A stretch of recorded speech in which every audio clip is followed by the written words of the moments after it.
Hey guys, welcome to Digital Digest, and in this video I'm going to show you how to use ChatGPT. So ChatGPT it's an AI language model.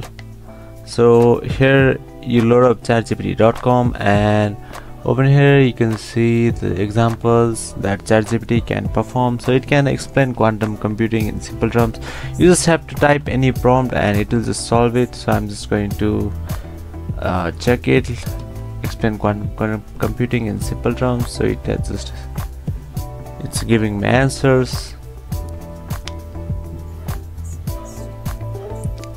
and you can ask ChatGPT about anything and it will give you answers, such as you can ask it to write a poem, you can ask it to proofread your essays, or you can even ask ChatGPT to write you music or lyrics and various other things. It can even help you in coding.